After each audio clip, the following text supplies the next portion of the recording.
Está Uma parte. Faz uma parte.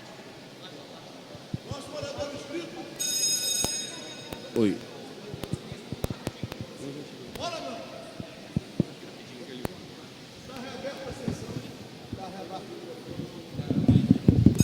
Foi. Oi. Está reaberta a sessão. Diante do rebate falso da renúncia do presidente Temer, retomamos os trabalhos. Com a palavra, o próximo orador inscrito, deputado Wanderson Nogueira. Uma pena, não foi dessa vez, mas será em poucas horas, não tenho dúvidas disso. O deputado Carlos Osório estava na tribuna, então no momento da interrupção faço a parte aqui a ele. Obrigado, deputado Wanderson Nogueira. Eu estava na tribuna encerrando meu pronunciamento. Encerramos a sessão na expectativa de ouvir a renúncia do presidente Michel Temer. A renúncia não houve. Eu gostaria apenas de ressaltar que a nossa posição permanece a mesma. Lamentamos que o presidente da República não tenha tido a grandeza que o momento histórico exige e não tenha apresentado nesse momento a sua renúncia. Se o presidente da República vai ao enfrentamento com relação ao povo brasileiro, só resta a qualquer brasileiro de bem, agora no Congresso Nacional e nós como partido políticos requeremos o imediato impedimento do presidente Michel Temer, pois não tem nenhuma condição de governar o nosso país. Lamentável a posição do presidente, mas ele se enfrentará com o povo brasileiro e o povo brasileiro lhe dará resposta. Nós não aceitamos o presidente Temer mais no governo, pois ele perdeu todas as condições de governar esse país. Obrigado, senhor deputado. Antes de mim, na tribuna estava o deputado Luiz Paulo. Vou passar os apartes a quem falou antes de mim, porque antes era uma coisa, agora é outra, deputado Luiz Paulo. Senhor presidente, eu defendi claramente a renúncia do presidente Temer e continuo a defendê-lo, porque não é o fato dele não ter renunciado hoje que não o fará amanhã ou depois da manhã, quando sentir a solidão que ele vai ficar no governo. Mas, de todo modo, se ele não renunciar, só resta a segunda hipótese, que é o impeachment. Obrigado, deputado. Bem, os fatos são estarrecedores e eu me recordo sempre da música que Cazuza cantava no final dos anos 80, quando o Brasil ainda estava no seu processo de redemocratização. Brasil, mostra a tua cara, quero ver quem paga para a gente ficar assim. Não me surpreende absolutamente nada do que foi revelado acerca de Michel Temer, Aécio Neves e companhia. Como não me surpreende Michel Temer não ter tido compromisso com a nação de fazer uma renúncia para evitar um caos nas ruas e um caos econômico. Porque se tivesse de fato um compromisso com o Brasil e não nos seus interesses e no seu próprio umbigo, teria renunciado hoje. Quando diz do trabalho que teve para fazer as reformas, Temer se esquece que a reforma das reformas ele não tem legitimidade para fazê-la, que é a reforma ética e moral, que antecede a qualquer outra reforma. Aliás, diga-se de passagem, dentro de algumas horas Temer não será mais presidente do Brasil, quer ele queira, quer ele não queira. Não há condições dele continuar dirigindo o Brasil como nunca teve. E me entristece, porque a gente vai fazer os debates e deve até comemorar a queda de Temer, mas a linha sucessória é toda ela corrompida. Rodrigo Maia será o primeiro presidente nascido no estado do Rio de Janeiro, primeiro fluminense a ser presidente da República. Vocês acham que eu me orgulho disso? Eu me entristeço, porque o Rio de Janeiro só produz, na maioria das vezes, porcaria. Eduardo Cunha, Rodrigo Maia, Pedro Paulo. Olha, é uma feira de gente da pior qualidade, que destrói esse país e mostra que o Rio de Janeiro não é isso que eles representam. Não mesmo. Por isso a defesa total e restrita da renúncia de Temer, de que Rodrigo Maia convoque eleições diretas e aí vão dizer: não se pode rasgar a Constituição. Ora, a Constituição já foi rasgada há muito tempo. A Constituição deve ser um pacto social. A Constituição deve servir ao bel prazer do povo e não dos engravatados que vivem decidindo acerca das nossas vidas com interpretações muitas das vezes equivocadas, que sequer são interpretações, são mentiras, são inverdades. Então não me venham com essa conversa furada de respeitar a Constituição, porque já não se respeita há muito tempo. Para corrigir esse país, não há outro caminho que não eleições diretas para presidente da República e, quiçá, eleições para senador, deputado federal e talvez até deputado estadual e governador. Ainda que eu ache que a gente deve separar o joio do trigo e fazer o recorte de que aquele Congresso não tem legitimidade. Fazer o recorte de que este Senado é investigado em boa parte dele.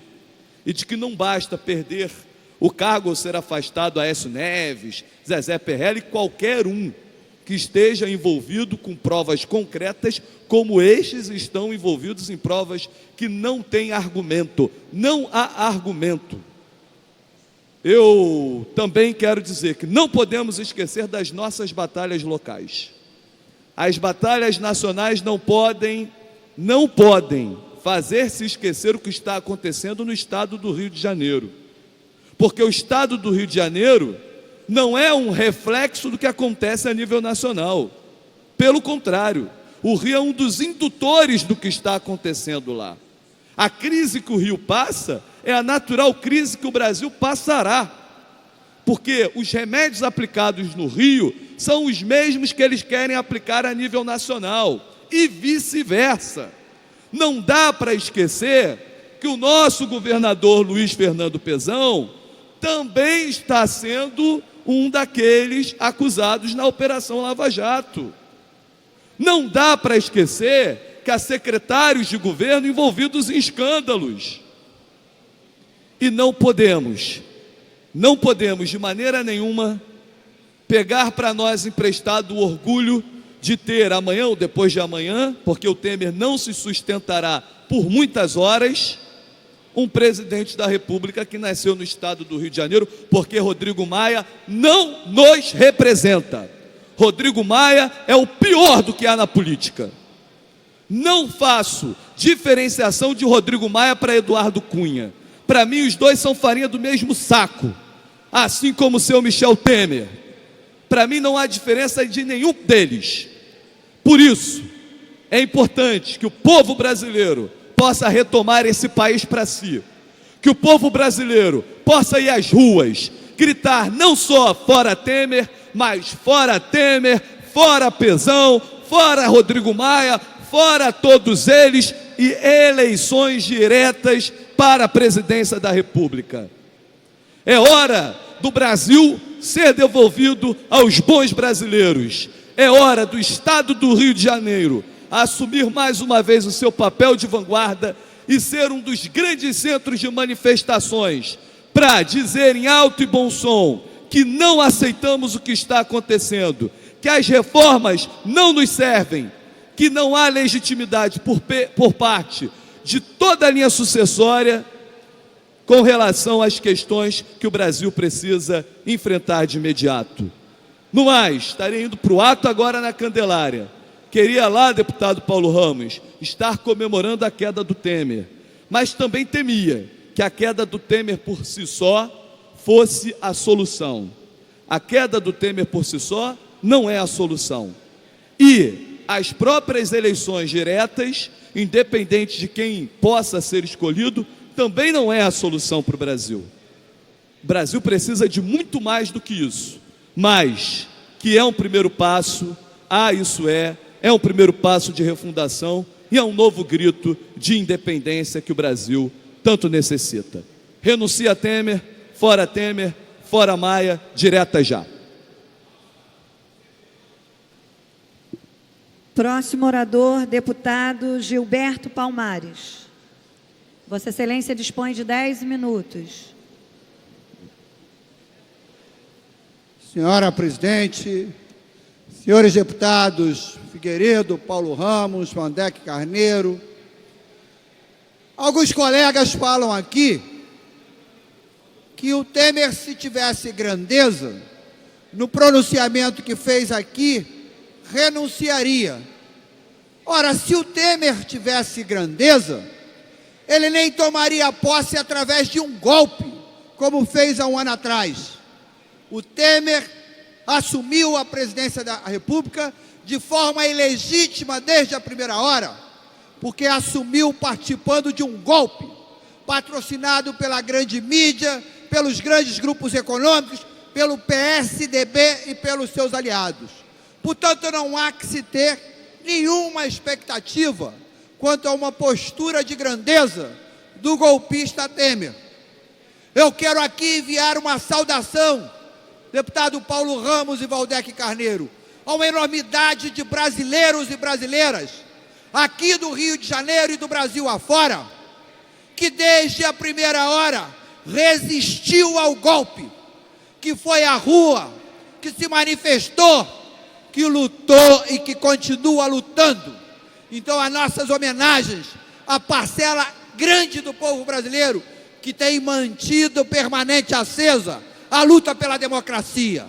Aos trabalhadores que fizeram a greve geral do dia 28, às mulheres que fizeram a manifestação do dia 8 de março, à população que fez a manifestação no dia 15 e no dia 31 de março aqui no Rio de Janeiro, e que vai continuar lutando para conquistar a democracia. Eu acho, colegas deputados, essa discussão meio torta, que é uma discussão só em cima de nome. E a gente tem que entender que esses nomes simbolizam um projeto.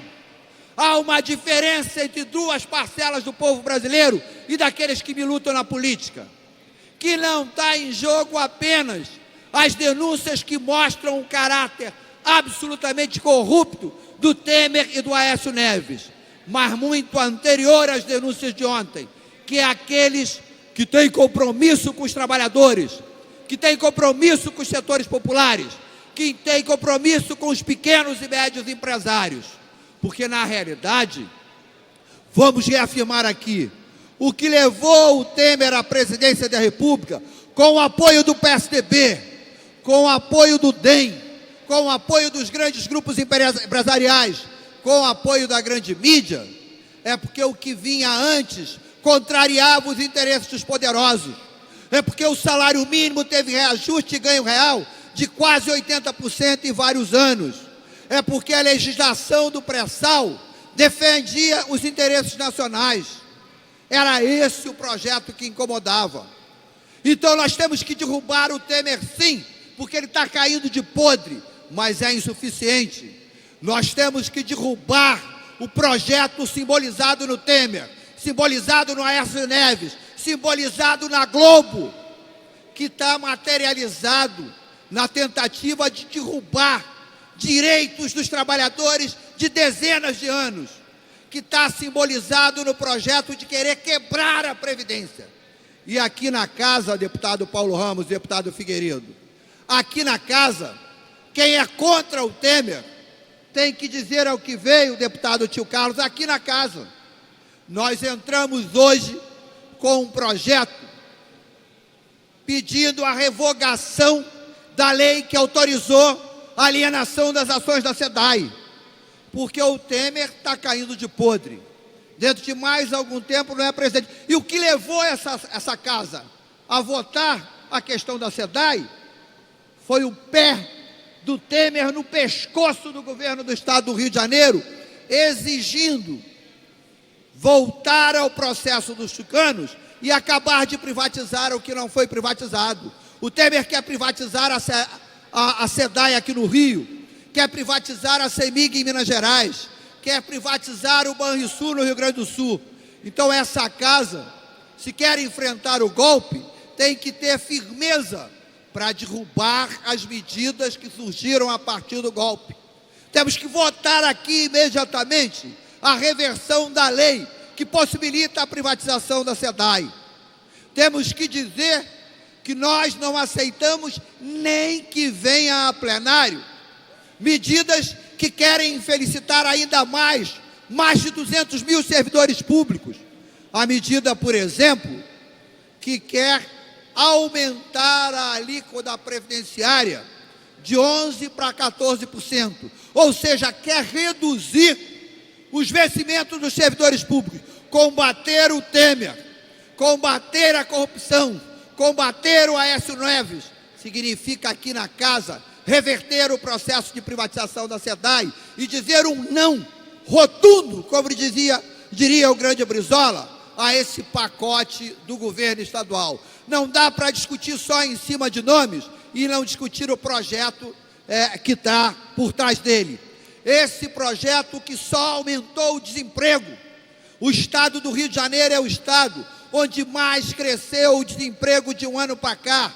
E cresceu por causa do Temer, do PSDB e do seu projeto, que interrompeu uma série de iniciativas que eram importantes para a economia do Rio de Janeiro. Ainda outro dia, foi o Temer que, através de decreto, mexeu lá na regulamentação da ANP, prejudicando o Rio na fórmula de cálculo dos royalties do petróleo, tirando recursos do Rio. É esse o projeto privatizante, é esse o projeto antipopular. Então, queria dizer que, como líder da bancada do Partido dos Trabalhadores, ao lado de outros colegas da bancada, apresentamos aqui hoje um projeto de revogar a lei que autoriza a privatização da SEDAI. E distribuímos uma nota à população do Rio de Janeiro com a nossa posição de ser contrário até a vinda ao plenário de projetos que possam felicitar ainda mais a população do Rio de Janeiro. Dizer o seguinte, é importante estar nas ruas para derrubar o projeto do Temer. Aliás, sobre o PSDB, é bom lembrar que o PSDB é unha e carne com o projeto do Temer. Tanto na Câmara de Deputados quanto no Senado, na linha de frente dos que querem arrebentar com a Previdência e dos direitos trabalhistas, estão parlamentares do PSDB, quadros importantíssimos do PSDB, fizeram e fazem parte do governo golpista Temer.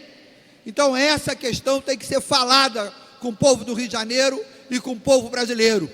Portanto, não à privatização da SEDAI. Direta já sim, porque a Constituição diz que todo o poder emana do povo e está mais do que na hora de devolver ao povo o direito de escolher quem vai governá-lo, porque teve a eleição em 2014, mas desde a primeira hora houve golpe. Quem não se lembra que o Aécio derrotado, o PSDB derrotado, logo depois queria recontagem de voto. E aí continuou o golpe que não para até hoje. Mas esse país precisa discutir uma coisa, que a presidente Dilma, no auge das manifestações de 2, 3 anos atrás, chegou a levantar a discussão. O que a gente precisa também é de uma Assembleia Constituinte que discuta a reforma política, que rediscuta as bases de montagem do sistema eleitoral, do sistema democrático brasileiro. Se nós queremos olhar para frente, se nós queremos superar um quadro em que o dinheiro prevalece no sistema eleitoral, esse país precisa urgentemente de uma reforma política e só terá legitimidade para fazer a reforma política uma Assembleia eleita, convocada com essa finalidade. Dizem aqui alguns colegas, tudo é difícil, mas o quadro do Brasil é difícil. Mas o quadro, principalmente para o povo brasileiro, para os trabalhadores, para os moradores das comunidades populares, está cada vez mais difícil, cada vez com mais sacrifício. E quem tem algum tipo de responsabilidade pública tem que ter responsabilidade e ousadia de enfrentar também as discussões que são difíceis. Portanto, eu quero dizer aqui, enquanto líder da bancada do Partido dos Trabalhadores aqui na casa, que nós queremos discutir aqui de novo e nas ruas, ao lado dos trabalhadores, a reversão de qualquer lei, de qualquer iniciativa que crie alguma possibilidade de privatização da SEDAI, que não aceitaremos e usaremos todos os instrumentos regimentais para impedir que qualquer projeto que venha trazer mais infelicidade para os servidores públicos, como o aumento da alíquota previdenciária, não seja objeto de votação aqui na casa. Estaremos nas ruas também exigindo direta já a convocação de uma Assembleia Constituinte. Estaremos nas ruas com o movimento sindical, que deve agendar de novo a greve geral, dessa vez mais vigorosa, mais presente, para enterrar, para soterrar de vez a proposta de destruir a Previdência, infelicitando o povo brasileiro, e destruir a cruel contra-reforma trabalhista do governo Temer. Direta já, fora Temer, contra a destruição dos direitos trabalhistas e previdenciários, contra a privatização da SEDAI, contra o pacote do governo estadual, que é alinhado com o projeto do Temer e que só infelicita o povo brasileiro, contra o projeto capitaneado lá no governo Fernando Henrique pelos tucanos, pelos mesmos tucanos que hoje participam no governo federal. E hoje estaremos ao lado do povo brasileiro. Viva o povo brasileiro, viva os trabalhadores, viva a democracia, fora Temer, direta já! Obrigado, deputado Gilberto Palmares. A próxima oradora inscrita é a deputada Fatinha. Vossa Excelência dispõe de 10 minutos de acordo com o tempo regimental.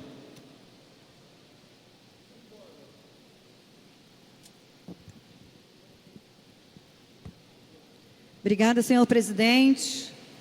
Senhor presidente, o motivo da minha vinda a esta tribuna nesta tarde é que hoje, junto com a deputada Ana Paula Rechuan, Márcia Giovanni, deputado Eliomar, nós estivemos juntos naquela reunião em relação à frente parlamentar do enfrentamento ao câncer.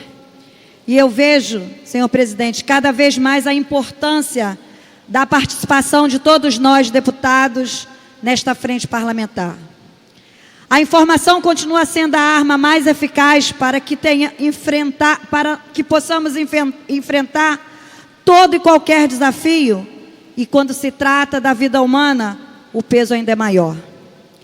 A pauta girou em torno da criação do grupo de trabalho e o maior conhecimento do plano de atenção oncológico no nosso estado. E principalmente para que as unidades básicas nos municípios realmente venham se cadastrar no SER, para que as vidas das pessoas com problema do câncer realmente sejam tratados e que possam fazer o seu tratamento com muita responsabilidade. Uma das propostas é montar um prontuário único do paciente com câncer, o que trará agilidade no atendimento a esse paciente.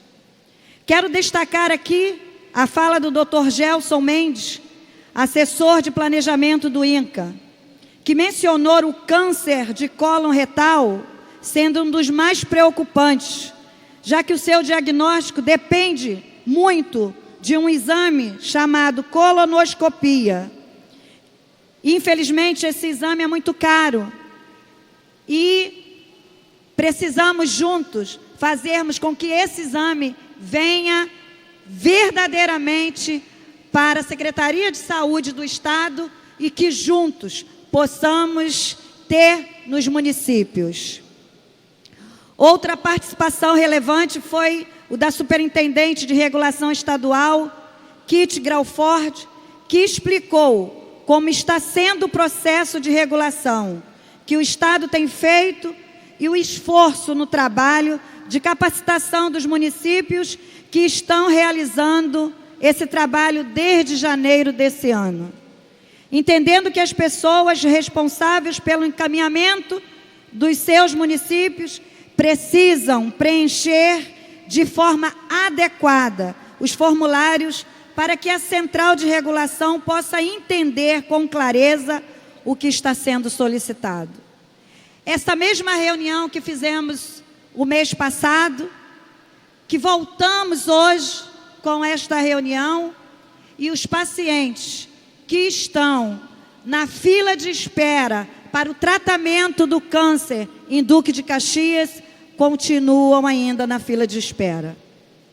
E agora, no dia 24 de maio, às 11 horas, no auditório do CISBAF, Consórcio Intermunicipal de Saúde da Baixada Fluminense em Nova Iguaçu, a Central de Regulação irá promover uma nova etapa de treinamento para que toda a região metropolitana 1 e graças a Deus o município de Duque de Caxias está inserido, é muito importante que os secretários de saúde desses municípios, incluindo principalmente, como falei, o de Duque de Caxias, se mobilizem para fazer o preenchimento de todos os pacientes que têm problemas para fazer o seu tratamento de câncer no sistema de regulação.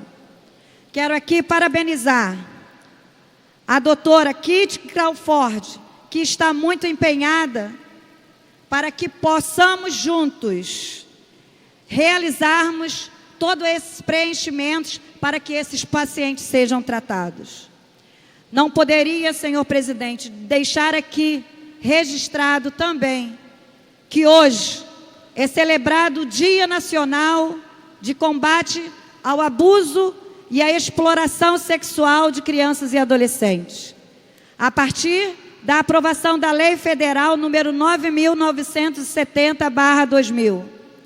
A data remete ao dia 18 de maio de 73, quando a Araceli Crespo, uma criança de 8 anos, foi raptada, estuprada e morta por jovens de classe média alta em Vitória, Espírito Santo. E os agressores, senhor presidente, nunca foram punidos. No Brasil, o Disque 100 e o aplicativo Proteja Brasil são os principais meios de denúncia dos crimes envolvendo crianças e jovens. Apenas em 2015 e 2016, 37 mil casos de denúncias de violência sexual na faixa de 0 a 18 anos foram recebidos pelo Disque 100. Perfil das vítimas: cerca de 67,7% das crianças e jovens que sofrem abuso e exploração sexuais são do sexo feminino. Os meninos representam 16% das vítimas. Os casos em que o sexo da criança não foi informado totalizaram 15%. Todos esses dados tem na Secretaria dos Direitos Humanos. E o pior, senhor presidente, na Baixada Fluminense e Nova Iguaçu, temos o maior número de casos de violência sexual infantil. Mas eu preciso destacar aqui um caso recente e aterrorizante, onde uma menina de apenas 12 anos, moradora de Duque de Caxias, sofreu um estupro coletivo. Deixo aqui o meu muito obrigado e fiquem com Deus. Obrigado, deputada Fatinha. Aguardo seu retorno aqui para retomar a condução dos trabalhos deste expediente final, já que sou o próximo orador inscrito.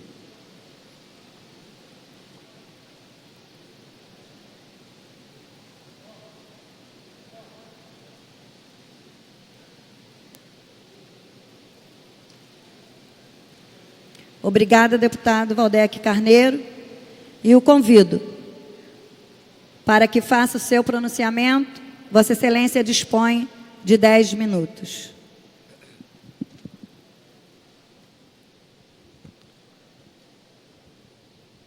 Senhora Presidenta, deputada Fatinha, que retoma a condução dos trabalhos neste expediente final, senhores deputados, senhoras deputadas, cidadãos e cidadãs que nos assistem pela TV Alerj, nos seguem pelas redes sociais, imprensa, colegas desta casa. Caiu a máscara e o rei ficou nu no meio da praça. Talvez o último programa que o golpista, o impopular, o ilegítimo, usurpador Michel Temer, que se negou a fazer o gesto de renúncia agora há pouco, ainda possa tentar implementar, seja o programa Minha Casa Caiu, que na verdade não há a menor condição, a menor possibilidade, não agora, desde sua assunção, a condição de primeiro magistrado da República, de forma ilegítima, oriundo de um golpe de Estado, de uma ruptura com a ordem, para com a ordem democrática, Michel Temer já não tinha condição, já não tinha legitimidade de exercer a presidência da República. Agora, quando ficaram claramente evidenciados os links, as relações espúrias, criminosas, delituosas deste senhor, buscando não apenas vantagens impróprias e ilegais junto a patrocinadores, junto a grupos empresariais que assaltaram a República, que manietam as forças políticas que hoje controlam o Estado brasileiro, e além disso, como se isso já não fosse pouco, além disso, busca obstruir a justiça na medida em que tenta calar com pagamentos ilegais uma testemunha que certamente seria ou será ainda devastadora, não só para ele, mas como para o conluio, a camarilha que dirige o Brasil nesse momento. Portanto, não quero aqui manifestar nem surpresa, nem estupefação, porque realmente não me surpreendem os últimos fatos, não me causam estupor os últimos fatos, que já supunha, já analisava, já imaginava os envolvimentos torpes deste senhor, feito presidente da República, não apenas por uma disputa partidária no tapetão da República, mas pelos interesses do grande capital. Bato de novo na mesma tecla.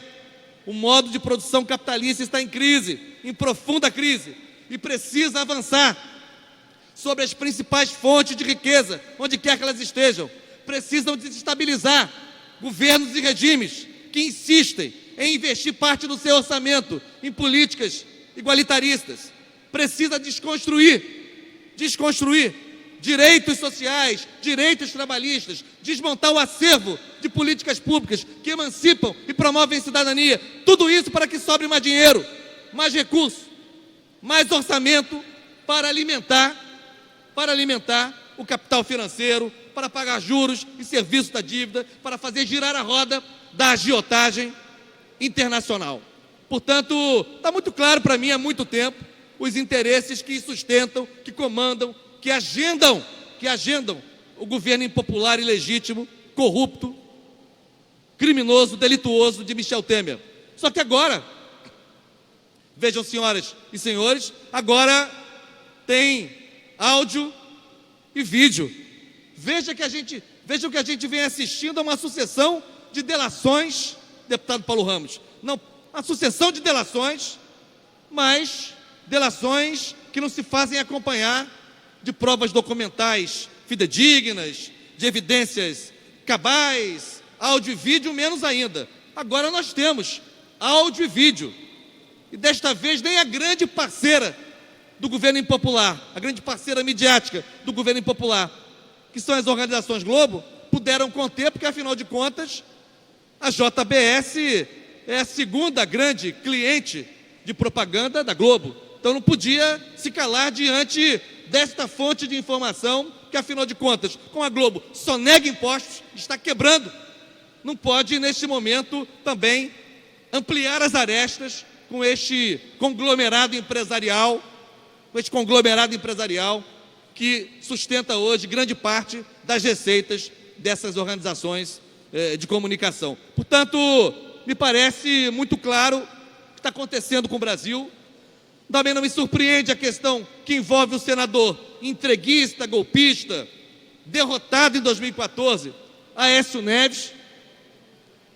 Há algum tempo, suas relações nebulosas até com personagens muito provavelmente envolvidos com crime de tráfico de drogas. Alguém aqui esqueceu de quase meia tonelada de pasta de cocaína no helicóptero pertencente ao senhor Zezé Perrella, senador da República pelo PSDB de Minas Gerais, aliado de primeira hora de Aécio Neves. Seu filho, então deputado estadual, usava o helicóptero e pretendia que a Assembleia Legislativa de Minas Gerais fornecesse o combustível para esses passeios de helicóptero. E o Conselho Nacional do Ministério Público, veja, deputado Tio Carlos, o Conselho Nacional do Ministério Público, em dezembro de 2016, decidiu afastar da defesa do patrimônio público de Minas Gerais o promotor Eduardo Nepomuceno, exatamente o promotor que investigavam as mazelas do governo Aécio Anastasia e a relação desse governo, as relações subterrâneas desse governo com o senhor Zezé Perrella e seu suposto envolvimento com o tráfico de cocaína. Portanto, senhoras e senhores, agora não há mais como tapar o sol com a peneira. Temer agora fez um pronunciamento teatral, quase caricato, dizendo que não renunciará. Para mim, não resistirá nas próximas horas. Não resistirá às próximas horas. E o Brasil precisa construir o único caminho, a meu ver, possível nessa quadra dramática, nessa hora gravíssima da vida nacional, que é a radicalização da democracia e do poder popular. Não há saída para o Brasil neste momento que não passe pelo fortalecimento da sociedade civil organizada, que não passe pelo fortalecimento da participação direta do povo, da população brasileira, na escolha dos seus próprios rumos, na escolha do seu próprio destino, na escolha do seu próximo governo. Por isso, quero aqui dizer que não faço pouco caso, não faço chacota, mas considero nesse momento uma questão absolutamente secundária e perfeitamente contornável, a questão levantada aqui agora há pouco sobre os supostos empecilhos constitucionais. Ora, é verdade. Hoje a Constituição Federal diz que no caso de vacância do presidente e do vice-presidente da República, assume o presidente da Câmara Federal e convoca eleições indiretas. Ora, este Congresso Nacional não tem moral, não tem decência, em sua boa maioria, para presidir a condução de um processo para tirar o Brasil desta situação em que nós nos encontramos. Por isso é preciso, sim, mudar a Constituição da República para que se possa fazer eleição direta, voto popular, sufrágio universal, unidevassável e, eventualmente, os problemas, os limites, como, por exemplo, o princípio da anualidade. Existe uma coisa chamada disposição transitória nas Constituições. Seria perfeitamente possível alterar a Constituição e aprovar uma disposição transitória para que o próximo pleito fosse dispensado da observância do princípio da anualidade. Então, do ponto de vista constitucional, tem saída. E também não é verdade que o Congresso Nacional Ordinário, e no caso atual é ordinário, duplamente ordinário, é ordinário do ponto de vista moral em sua maioria e é ordinário do ponto de vista técnico. Não é verdade que o Congresso Nacional não possa fazer isso, já que ele só dispõe de um poder constituinte derivado e não originário. Não é verdade. Há alguns anos, um Congresso Nacional Ordinário alterou a Constituição e instituiu a reeleição. Esses assuntos não são cláusulas pétreas no texto constitucional. Podem ser modificados por um Congresso Nacional Ordinário, e isto é possível.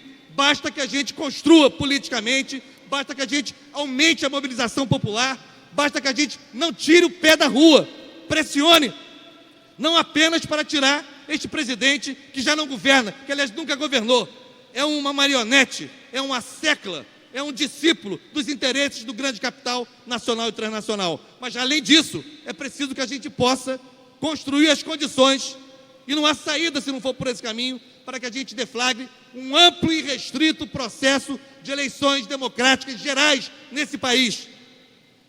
Deputado estadual, deputado federal, senador da República, vice-presidente e presidente da República. Todos nós submetidos novamente ao sufrágio universal, ao voto popular. E além disso, é preciso não tirar os olhos. O Anderson mais cedo lembrou isso aqui. É preciso não tirar os olhos, não permitir que isso se transforme numa cortina de fumaça, dada a sua complexidade, gravidade, dramaticidade, que a gente não desvie os olhos do desgoverno que também já acabou aqui no estado do Rio de Janeiro.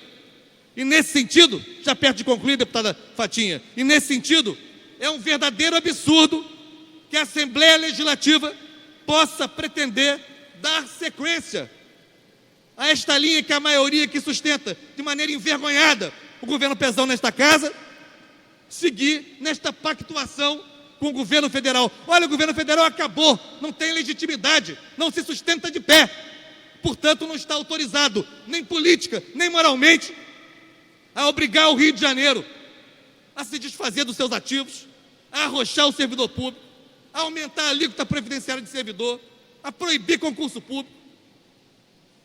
Portanto, meus amigos e minhas amigas, a gente precisa nesse momento de muita firmeza, muita clareza sobre os fatos, muita presença e organização dos movimentos democráticos, legítimos da sociedade, as forças vivas da sociedade, os movimentos populares, os movimentos comunitários, os movimentos de juventude, os movimentos de mulheres, os movimentos culturais, os movimentos LGBT, os movimentos que lutam por moradia, que lutam por direito à terra. Neste momento, os partidos efetivamente comprometidos com a reconstrução da ordem democrática, com o restabelecimento das liberdades constitucionais, estão seriamente constrangidas desde o golpe de Estado do ano passado, o direito de organização, de expressão, de manifestação, a cada dia nesse país, em cada canto do Brasil, sendo reprimido, sendo constrangido.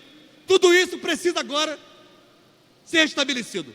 E não há alternativa. Não se faz isso indiretamente por esse Congresso Nacional absurdamente desmoralizado. Não se faz isso pelo condão de nenhum partido político. Não se faz isso pelo condão de quem quer que seja. Apenas pelo restabelecimento, pelo fortalecimento da soberania popular, pelo voto popular, por eleições livres, democráticas e gerais. Fora Temer, eu brado há muito tempo, mas ele já está fora. Esse artifício de hoje não durará mais do que algumas horas. Sobretudo, fortalecer a democracia, processo de eleições diretas já, e construir uma mudança significativa através de uma Assembleia Nacional Constituinte, para que a gente possa ter o início de um novo marco constitucional e com isso um novo marco republicano na vida brasileira. Muito obrigado. Próximo orador, deputado Tio Carlos. Vossa Excelência dispõe de 10 minutos.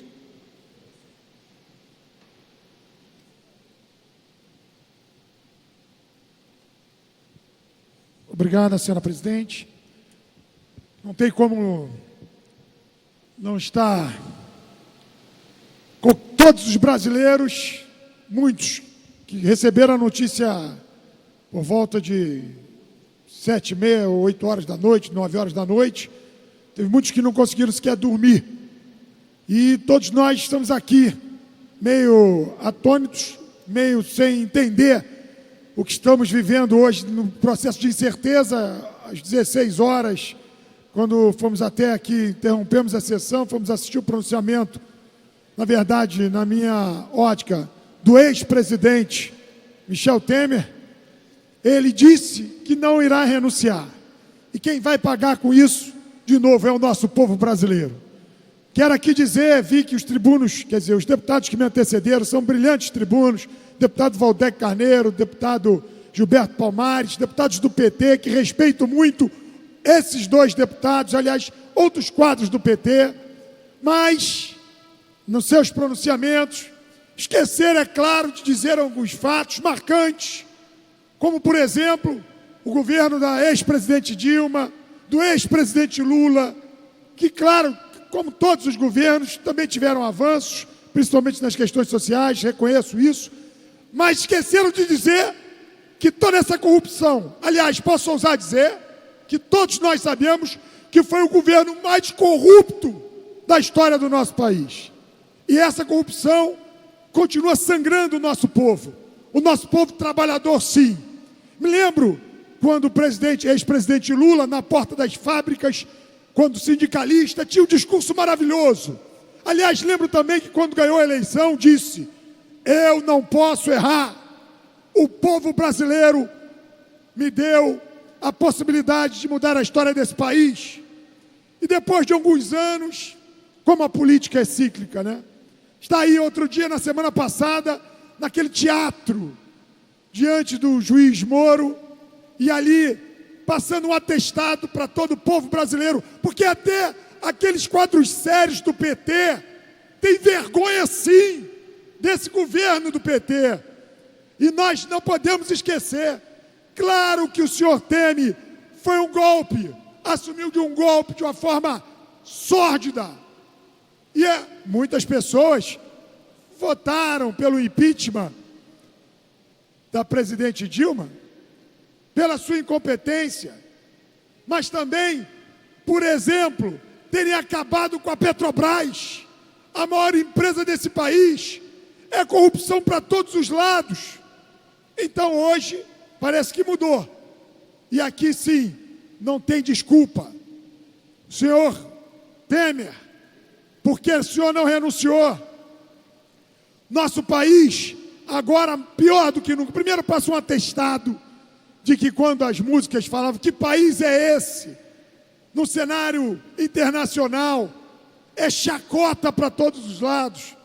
E infelizmente, e hoje quando vi o pronunciamento, ele diz da sua honra, eu aqui não posso nem duvidar, porque eu quero até confirmar, porque não é possível que essas pessoas, como foi o ex-presidente Lula, imputando algumas situações, no mínimo, vergonhosas, a sua ex-esposa, quer dizer, a sua esposa falecida.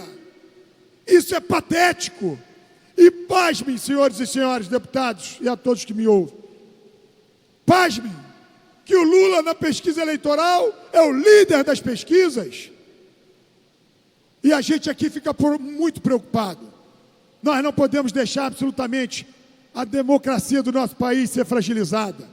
Mas também temos que ter convicção. Temos que entender que temos que passar a limpo o nosso país. É a oportunidade que hoje a história, porque o dia de hoje eu estava escrito para falar, deputada Fatinha, Vossa Excelência, de forma muito inteligente, já expressou aqui, eu me inscrevi para falar, e a minha ansiedade era para falar sobre o dia 18 de maio, um dia para mim muito significativo, que é a luta para que toda a sociedade tem que lutar pelo combate, vamos combater a violência sexual contra a criança e adolescente, porque é uma covardia o que fazem com as nossas crianças e adolescentes, e é um crime muitas vezes encoberto pela própria família. A maioria das violências que acontecem nessas questões sexuais, as nossas crianças e adolescentes, muitas vezes são acobertadas pela mãe, pela tia, e as nossas crianças com números, como foi colocado aqui pela deputada Fatinha, são o Disque 100, que é da Secretaria de Direitos Humanos, foram 133 mil denúncias, sendo que 75 mil exatamente sobre violação dos direitos da criança e do adolescente, e especificamente a violência sexual. Deputada Fatinha, também foi em Caxias, deputada Fatinha, uma professora passava informação para um advogado, passava fotos, e há menos de um ano esse monstro está aí, preso. E nós não podemos deixar. Outro dia, na semana passada, eu li uma matéria, estão pensando em abrandar as penas de crimes como violência sexual contra a criança e adolescente. É um absurdo. Pedofilia é um crime hediondo. As nossas crianças que são vítimas de violência sexual carregam isso para o resto da vida. São marcas que muitas vezes são irreparáveis. E é por isso que eu estava inscrito, deputada Fatinha, para primeiro parabenizar a Vossa Excelência quando traz esse tema a esse parlamento. Dia 18, o caso Araceli, foi exatamente o que foi dito. Foi uma criança sequestrada, violentada e morta em 1973. E aqueles monstros sequer foram punidos. Então nós temos que fazer mais do que lamentar. Temos que ter atitude. O cidadão que hoje sai para a rua pedindo direta já, vamos fazer isso de forma ordeira, mas nós não podemos esquecer um passado recente, onde alguns, com discurso bonito, mas quando tiveram a oportunidade de fazer a diferença, roubaram e roubaram muito. Vide a situação da Petrobras, vide essa crise que o nosso país vem sofrendo. Basta dizer, muitas colocam na conta da queda do petróleo, do barril do petróleo, mas é muito mais do que isso. Então eu quero aqui, fora Temer sim, eleições, e que o cidadão possa entender que a política é muito importante sim. Não adianta reclamar da classe política e na hora do voto se omitir, votar em branco. Tem pessoas que reclamam, deputada Fatinha, que todos os políticos não prestam, falam que... Não é verdade. Hoje, na política, o cenário que aí está, eu temo pelo pleito de 2018, porque o cidadão vai olhar e falar, votar para quê? Olha esses exemplos que nós temos aí. Então, por favor, eu faço um apelo ao povo brasileiro, não perca a esperança, vamos buscar, mas chega de discurso fácil, chega de dizer, temos sim que tirar o Temer e temos que ter uma visão de olhar um país sendo passado a limpo, para que possamos votar de forma consciente e fazer escolhas que possam realmente edificar a política do nosso país. Obrigado, deputada Fatinha. Dia 18 de maio, Dia Nacional de Combate à Violência Sexual contra a Criança e Adolescente. Entre nessa luta, toda a sociedade, todos precisam denunciar. Se o senhor souber, por favor, ligue para o Disque 100, faça uma denúncia anônima, para que a gente possa pelo menos apurar. E nós precisamos sim salvar as nossas crianças desse crime hediondo. Muito obrigado, presidente. Próximo orador, deputado Paulo Ramos. Vossa Excelência dispõe de 10 minutos.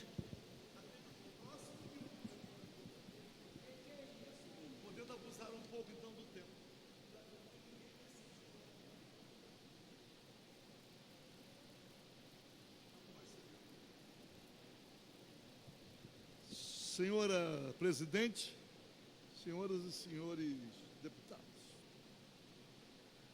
já falei aqui algumas vezes que eu convivi com o que eu chamo a ilusão constituinte.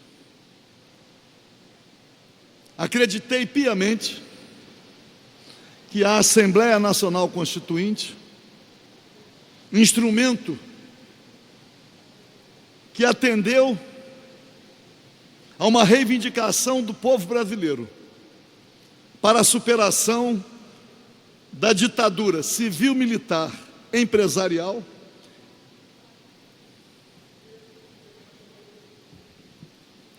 que restabeleceria as possibilidades, primeiro, de afirmação do Estado Democrático de Direito e, a partir da soberania nacional, a possibilidade da elaboração de um projeto nacional que pudesse promover a justiça social. O Brasil, como nação democrática e independente, e, obviamente, justa. Já, senhora presidente, no último ano, no último período de elaboração da Constituição, já no ano de 88, com o apoio da classe dominante, liderada exatamente pelo Sistema Globo, o presidente José Sarney conseguiu um ano a mais de mandato. Eu estava lá e presenciei a manipulação, os favores que foram feitos pelo presidente Sarney para que tivesse mais um ano de mandato. promulgada a Constituição, foi ficando evidente a razão pela qual o presidente José Sarney tudo fez para que tivesse mais um ano de mandato. Ofereceu condições para que o Sistema Globo se transformasse num partido político para levar à presidência da República um quadro político do Nordeste, jovem, mas também oriundo das forças políticas que sustentaram a ditadura. O senhor Collor de Mello, enaltecido como o grande combatente, o grande lutador contra a corrupção, o caçador de marajás. E naquele ano de 89, na primeira eleição direta para presidente da República, superado o período ditatorial, o povo brasileiro elegeu o senhor Collor de Mello. E imediatamente o presidente eleito assumiu um projeto político que contrariava o texto constitucional no respeitante à soberania. Iniciou a implantação do modelo liberal do Estado mínimo, inclusive se utilizando de recursos públicos para fazer a propaganda contra o chamado Estado elefante. Quanto menos Estado, mais saúde, mais educação, etc. E ainda escancarou, abriu as portas da nossa economia para as chamadas nações inimigas e acelerou um processo de privatização que somente poupou os setores da economia que estavam protegidos pela Constituição, através dos monopólios. Quando o senhor Collor de Mello demonstrou ao Sistema Globo, ao senhor Roberto Marinho, que ele estava criando no Brasil uma rede nacional de televisão, e ainda, sabedor o senhor Roberto Marinho de que as concessões da Globo venceriam durante o governo Collor, Sistema Globo se volta contra o senhor Collor de Mello, fazendo com que, por motivos dados pelo senhor Collor de Mello, a exigência do impeachment fosse algo inevitável. E as instituições foram respeitadas. Assumiu o vice-presidente da República. Nesse período, ainda estava eu no Congresso Nacional, exercendo o meu segundo mandato de deputado federal. E, em sendo o senhor Itamar Franco presidente da República, ex-constituinte, obviamente que com ele, aqueles que foram constituintes, e ainda mais integrando o campo progressista, tinham alguma proximidade. E eu sei que o presidente Itamar Franco assumiu a presidência da República adotando um modelo antiliberal. O senhor presidente Itamar Franco não era favorável à continuidade das privatizações. É importante dizer que, à época, o presidente Itamar Franco, numa interlocução com o governador Leonel Brizola, chegou a proibir a utilização das moedas podres, os títulos da dívida, para a compra de empresas estatais. Pressionado por várias razões, por várias fontes, e sendo um fraco, o presidente Itamar Franco, em pouco tempo, adotou outra linha, dando continuidade às privatizações iniciadas por Collor de Mello. E aí, numa espécie de conspiração, o senhor Itamar Franco coloca como ministro da Fazenda já uma outra articulação, capitaneada pelo Sistema Globo, coloca o senhor Fernando Henrique Cardoso como ministro da Fazenda para preparar a sucessão às eleições para presidente da República de 1994.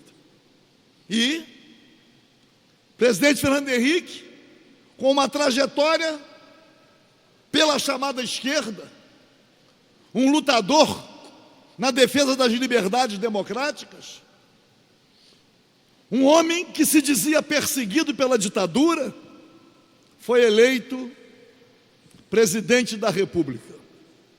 E aí, imediatamente demonstrou que já tinha sido cooptado, dizendo: rasguem tudo que eu escrevi.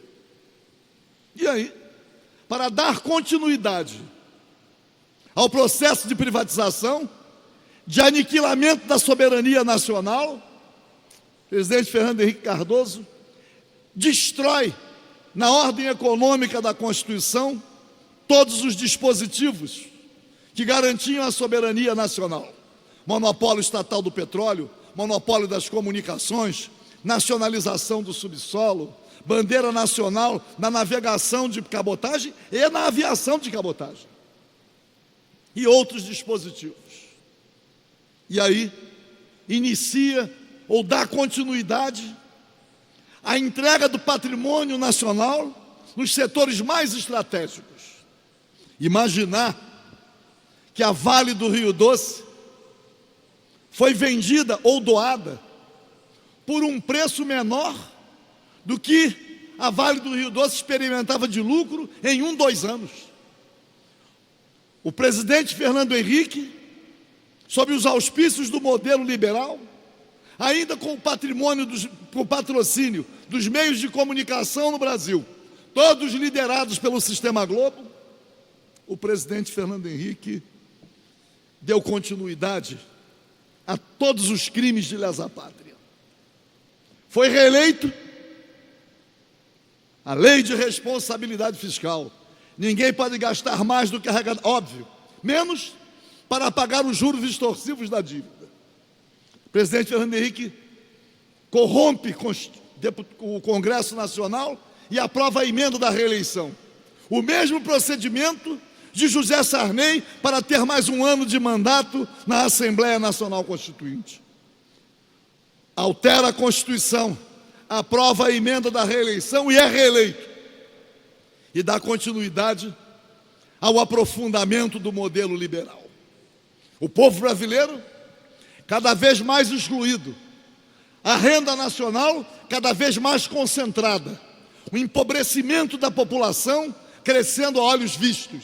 E aí, o presidente Fernando Henrique Cardoso exerce o seu 2º mandato e é derrotado. É derrotado por correntes políticas lideradas pelo PT, com a eleição do presidente Lula. Lula foi eleito e reeleito. Depois de reeleito, elege a sua sucessora, e a sua sucessora também é reeleita. É preciso dizer que o período liderado pelo PT, aliado ao PMDB, e aliado às mesmas forças políticas que sustentavam o modelo liberal, salvo PSDB e DEM, ou PFL, mesmo fazendo muitas concessões aos liberais, uma espécie de, em diversas áreas, de continuidade da era do tucanato, com Fernando Henrique Cardoso, mas foi possível perceber, obviamente, algumas diferenças. E aí, senhora presidente, podemos dizer, no plano interno,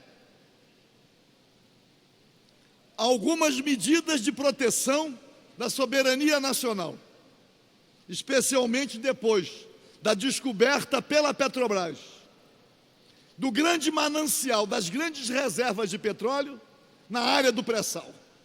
E aí tivemos, talvez, a primeira iniciativa a contrariar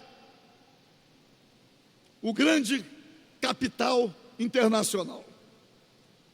O novo marco regulatório, substituindo o regime de concessão da era FHC pelo regime de partilha. O petróleo descoberto na camada do pré-sal passou a ter a Petrobras como operadora única. Operadora única.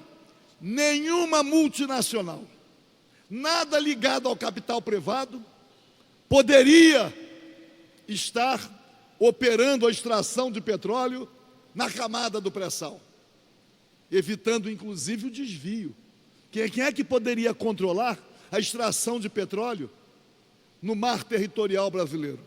As plataformas continentais. E aí, mesmo preservando o interesse nacional, veio a concessão. A Petrobras seria a operadora única, mas poderia se associar ao capital privado, inclusive o capital estrangeiro, ficando a Petrobras com pelo menos, com um mínimo de 30%. Isto já foi insuportável, mas registrar que a Petrobras, a principal empresa do país, principal empresa garantindo a soberania nacional, foi através do seu centro de pesquisa, foi através do centro de pesquisa que descobriu o petróleo na camada do pré-sal. E aí, deputado Paulo Melo, ainda veio a exigência, a questão ligada ao conteúdo nacional, às compras internas, especialmente em relação ao petróleo e à indústria naval. Aqui no Rio de Janeiro, nossos estaleiros refloresceram.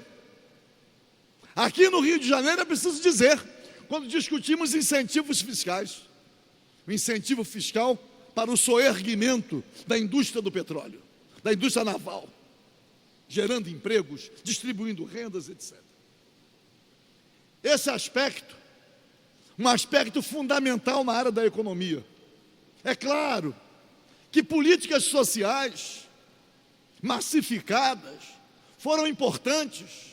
A redução do percentual da população brasileira abaixo da linha da pobreza, a questão Minha Casa Minha Vida, a distribuição cheque cidadão, renda mínima,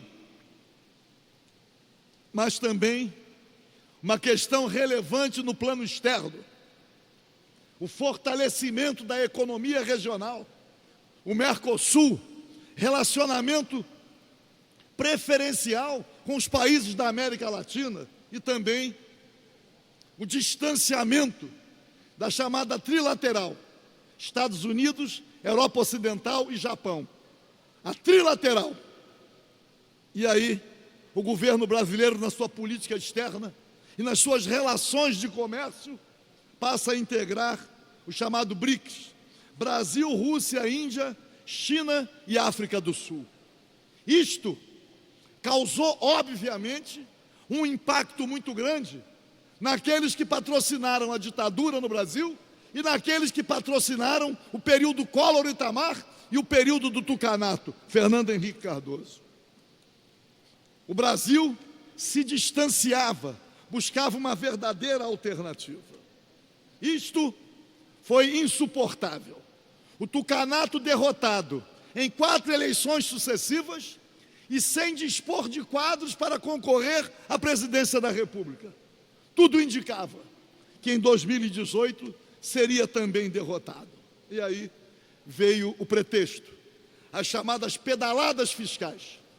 A presidente da República, Dilma Rousseff, sofreu o impeachment sob o pretexto das pedaladas fiscais.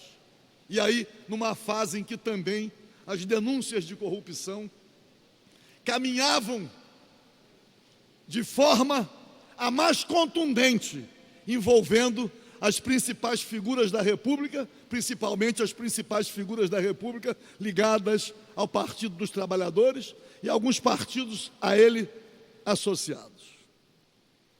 O golpe veio, e foi um golpe. O pretexto utilizado agora fica mais evidente.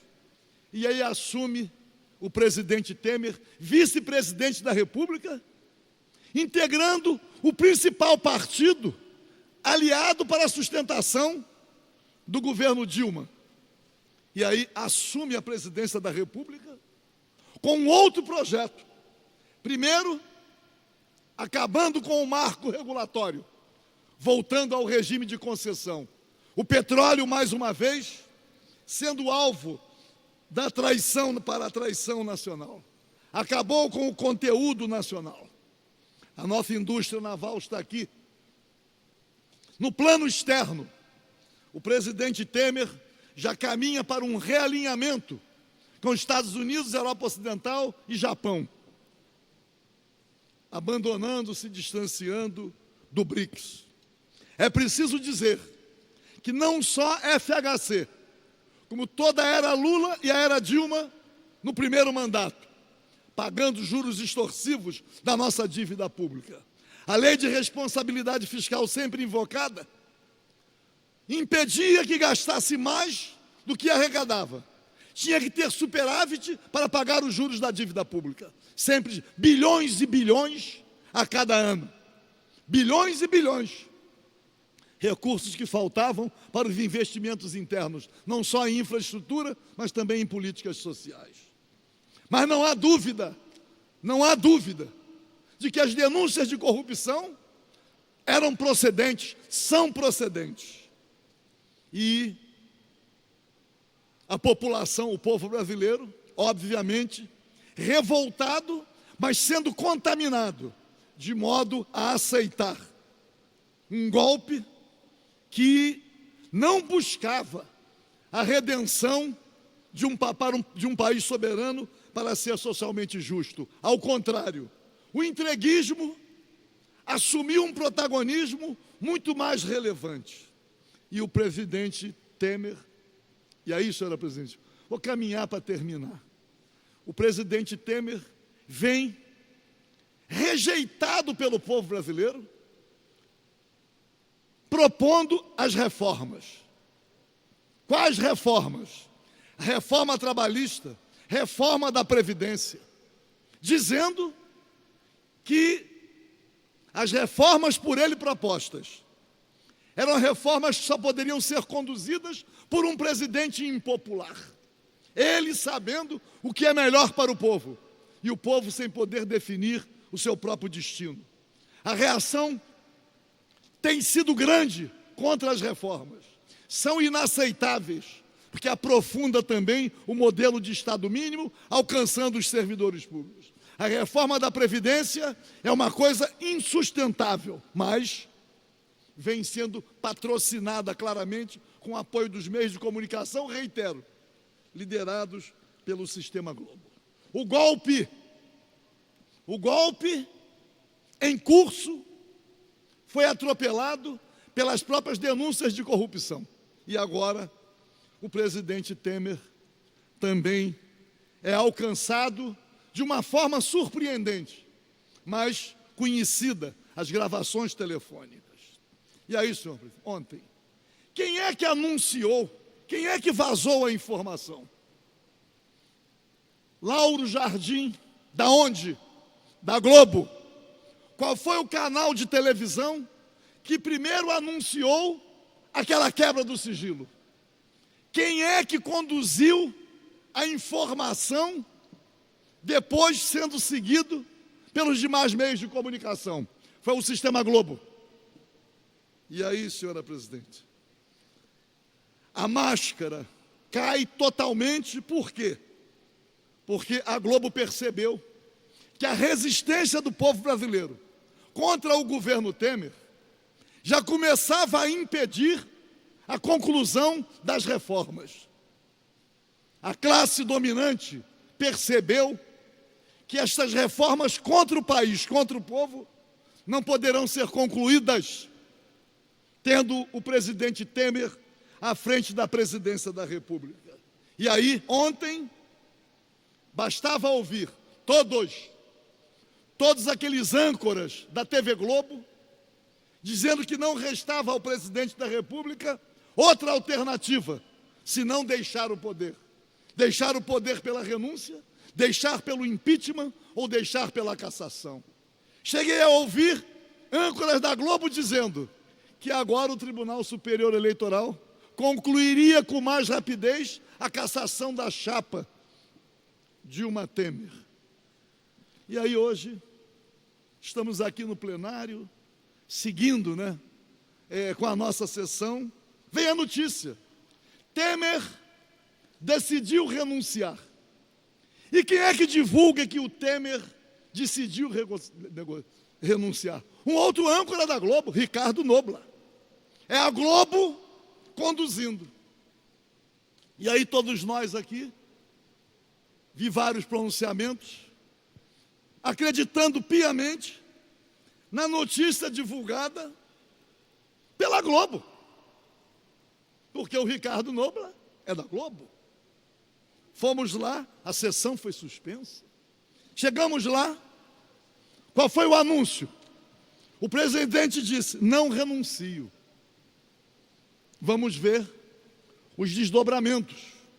Porque não tem ele agora a sustentação política dos representantes da classe dominante do poder econômico e nem do Sistema Globo, nem dos meios de comunicação. Como ele vai se sustentar no poder?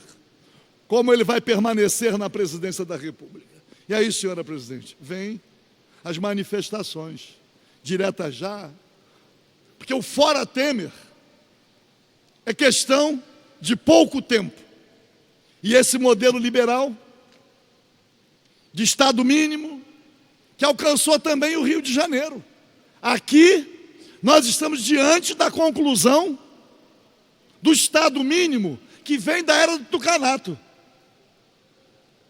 Esta casa, com a resistência de 28 votos, aprovou a privatização da SEDAI, a venda da totalidade das ações. Agora mesmo o governador Pezão, com a falência do Estado, falência sob a responsabilidade do PMDB que está no poder. O presidente Pezão quer encontrar solução para a calamidade financeira que ele declarou, causando mais prejuízo ao Estado, à população e aos servidores públicos. Aí está aí a UERJ, na porta do Palácio, nossas universidades sucateadas, educação, saúde, tudo. A segurança pública fazendo água. Vou concluir. Conclua, senhor. E aí, senhora presidente, o desespero é muito grande e a reação há de ser muito maior. Nem Temer, nem Pezão. A grande questão é o modelo liberal. E qual é o discurso agora, para concluir? As instituições têm que funcionar. A Constituição tem que ser respeitada. Saindo Temer, assume a presidência da República para cumprir a Constituição o deputado federal do DEM, Rodrigo Maia.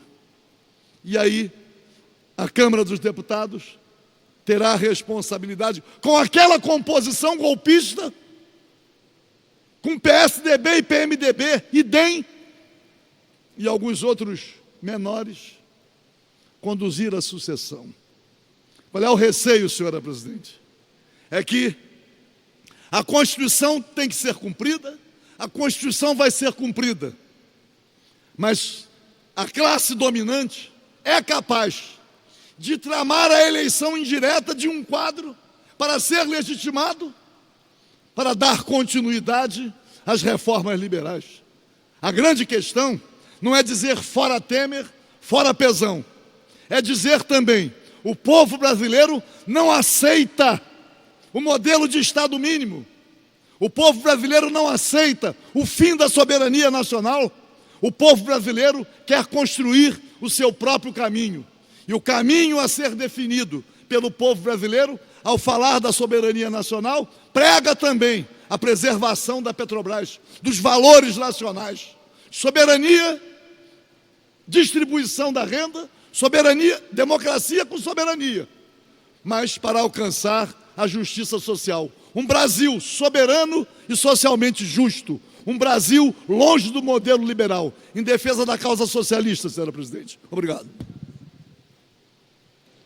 Não havendo mais oradores nesta tarde, dou por encerrada a sessão.